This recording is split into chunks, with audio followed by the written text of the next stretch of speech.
But yeah, the Earthwalker is just there to be a bat. It's the worst card in this deck, I think. I've only got 2 copies of it. There's got to be something better than Earthwalker. You know what? Let's run Wings of Paradise. It's very clearly better than Earthwalker. Magmar What if we do Mechazor Abyssian? Magmar.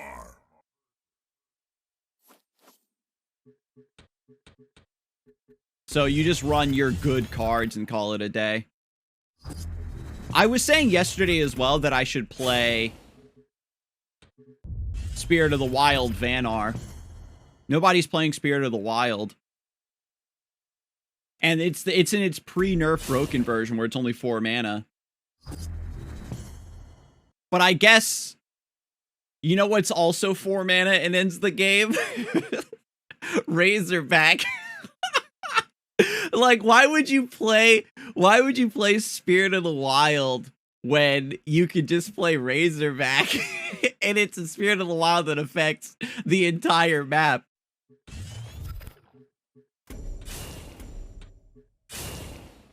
I'm going to snatch this center mana as well to deny that resource to my opponent. What synergies can you do with Mechazor? There is the Vindicator deck that can give Mechazor Rush so he can act immediately. I was wondering if an Abyssian you could just do Darkfire Sacrifice into Chassis.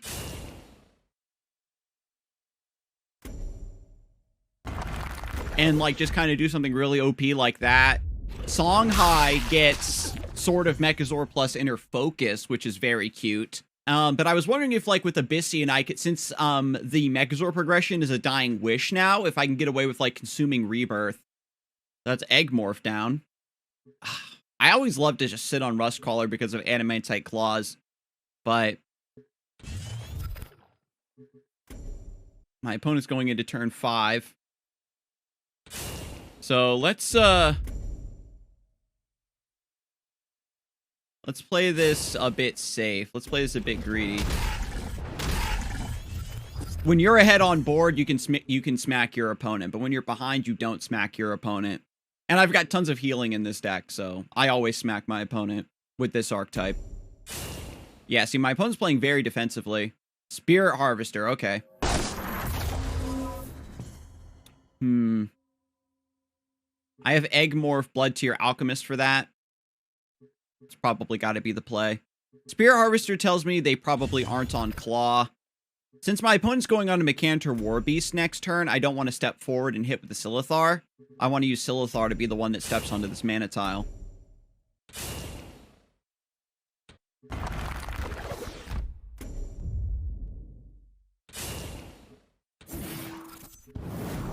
And again, just spacing out around Warbeast. This is another thing I talked about yesterday, is that the threat of Warbeast forces you to play this very, very half-hearted pressure game versus Magmar.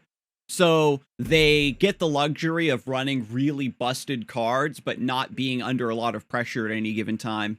Generally speaking. My memeiest Mechazor deck was the Recycling Center one. There was a deck there was a card they added in Legacy mode called Lifestream, and you could select a unit in play, heal it, and then shuffle a copy of it into your deck. So I would summon Mechazor, and then use, like, 2 Lifestreams to shuffle extra copies into the deck, and just kind of win like that. The fact that Spirit Harvester is a 5/5 is pretty disgusting. My opponent's on Iridium Scale? Jesus. Yeah, backline Wings works to protect from natural selection, but Plasma Storm is still a big issue.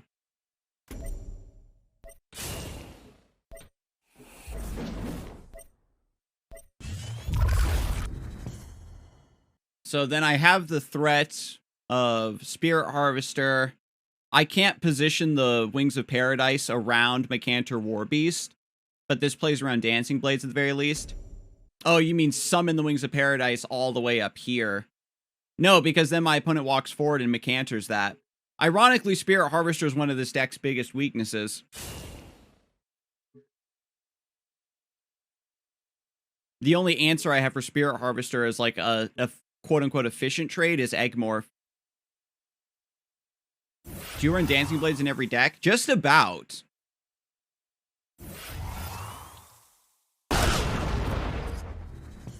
Okay. Well, we did it, chat. We did it. We answered the Spirit Harvester.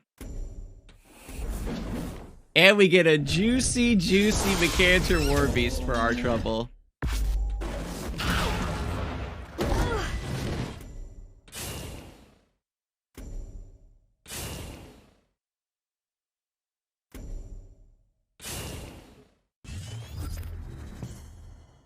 If my opponent uses Mechazor Warbeast to kill my card that I need to answer Spirit Harvester, and the Spirit Harvester stays alive in the corner and keeps me from developing a board to pressure them, I lose. The Wings inclusion immediately paying off. Yes, Wings of Paradise. It's on the crafting guide. I told you that shit was ridiculous. Okay, now we got a real game.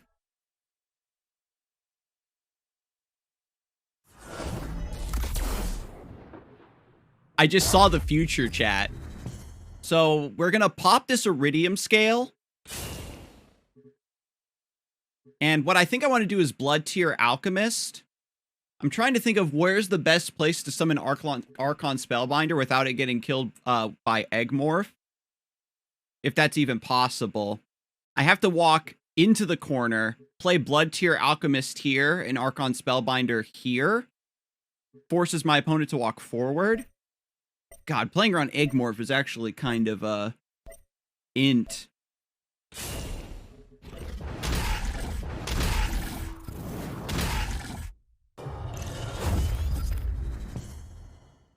So my opponent has to have Blood Tier Alchemist Eggmorph in their deck. 6 cards, or Plasma Storm. No. Because of Archon Spellbinder, Plasma Storm Eggmorph doesn't work.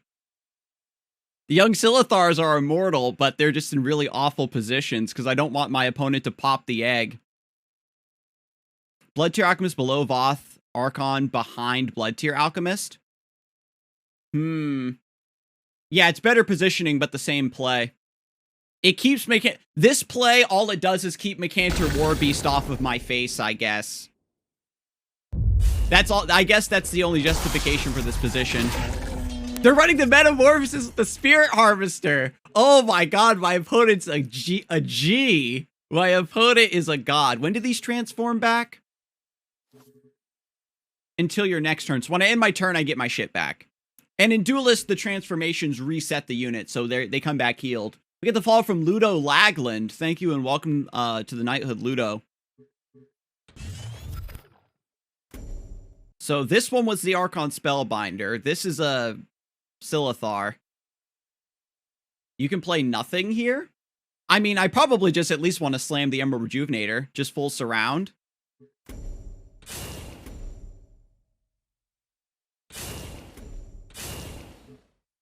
I think the play was Plasma Storm. Y'all are so messed up. Oh my god. We always hit. Look at my son and my nephew doing work down here. My play style is so odd, where sometimes I hit and sometimes I don't. Just vibes. Oh my god, the double 1-mana flash reincarnation. Wait, am I actually dead? It's not possible with Archon Spellbinder in play.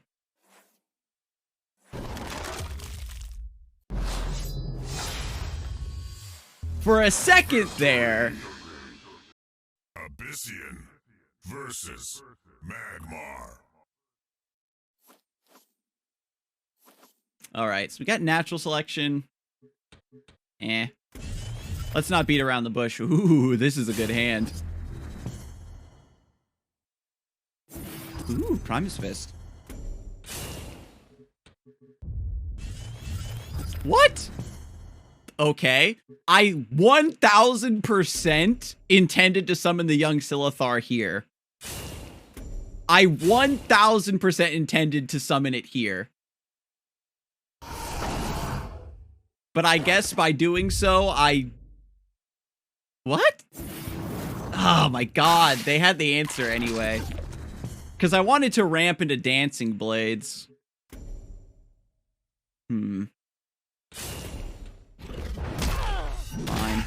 I'll scoop up this mana tile. The rest of my hand is actually godlike. Ooh, Veteran Silithar. That's a lot of resources to deal with my 2-drop, definitely. But that's how threatening young Silithar is. It's like it's almost a 3-drop. Yes, go Veteran Silithar. Go eat my opponent's entire board. Fulfill your purpose. Unless this is Spectral Blade. Oh wow, they actually have the Spectral Blade. Or another Blood Tier Alchemist. Ooh! Is that the best 2 costs in any faction? It was rivaled by... Well, it is rivaled by Windblade Adept. A 2-mana 2/3 that has 1 extra HP and comes back to life sometimes, versus a 4/3 that threatens 8 damage on your opponent's face or to uptrade into a 4-drop, are actually pretty equivalent amounts of busted in this game. And to be fair, Windblade Adept got nerfed and Young Silithar didn't ever get nerfed, so in a way, Windblade Adept was the better 2-drop. We can do Dancing Blades Punch, but I feel like we can get a better Dancing Blades down the road. Yeah, it's better to Dancing Blades because next turn I'm on 6, and if they don't give me a good War Beast, then I just Veteran Silithar Healing Mystic. Definitely the line. And I can do this to protect my Dancing Blades from their Dancing Blades. Since they're in an aggro deck, you can diagonally protect your general. You got the read that they're aggro? Those just seemed like good cards to me. If I saw a Spectral Blade or a Void Pulse, I would maybe feel a little bit more aggro out of them. Did you know I had the OTK combo last game if you didn't have Archon? Oh, I thought so. You actually had the full combo? Damn. I got lucky then that the Archon managed to stick. Because that weird-ass play I made was specifically to protect Archon Spellbinder from Eggmorph. As a Magmar player, I know that dealing with Archon, that's like the only way you can get that thing off of the board. It's only aggro if they have Flame Blood. Well, there's the Abyssal Crawler, so I think this is just good stuff Abyssian. And they just drew a lot of their early drops and spammed it out to deal with my board and try to get some tempo, and it didn't work. I said if they didn't give me a good War Beast, I would just Veteran Silithar Healing Mystic, so that's what I'm going to do.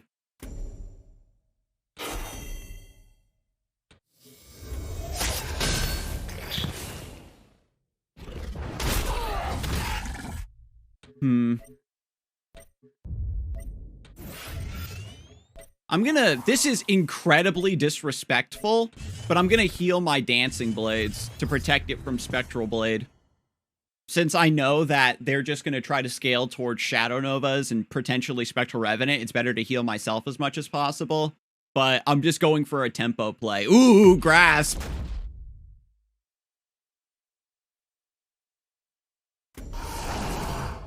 Okay, I chose correctly by summoning the Healing Mystic behind and not the Veteran Silithar behind. We're getting a lot of value here. I can do Emerald Rejuvenator into Young Silithar. We still haven't seen the Spectral Blade. But if I do, the Rust Crawler is such a blowout.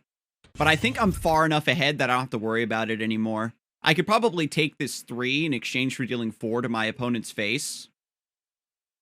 And then just Emerald Rejuvenator. Or I Disrespect again and I Healing Mystic to value trade.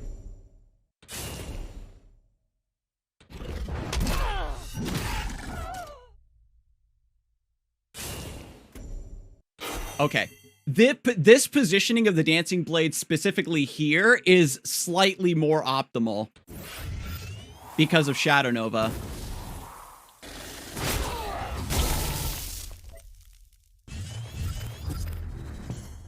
Because now Shadow Nova doesn't hit any of my good stuff unless they give up hitting my face.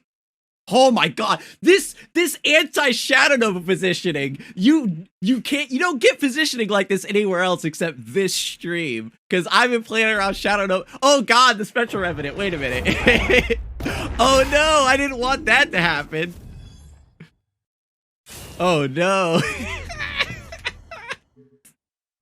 Okay, this positioning is slightly worse versus a Spectral Revenant, I'm not gonna lie. But we do have Mechazor Warbeast and Healing Mystic now.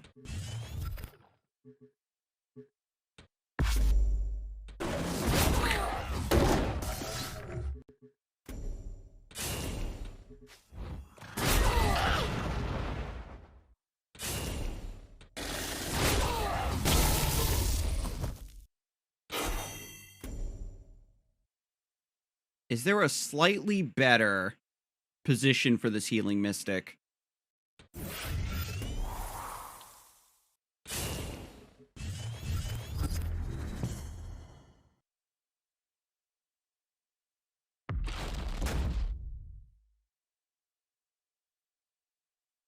Ooh, Grasp of Agony, very cute. And they do have the Spectral Blade.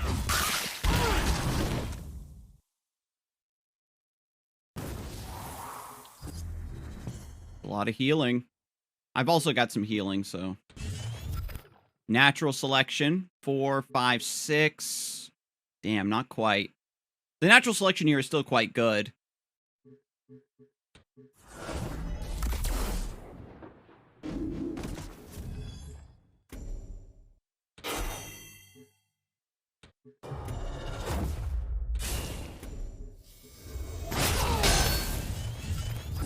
Naturals like Silithar Sphere to heal and they can't play anything. I guess rip lore. We played Runeterra yesterday, Invoker. I guess you missed it. Lore Master gives them natural selection. So as long as I play a small boy, they can't natural selection my Archon Spellbinder. More healing.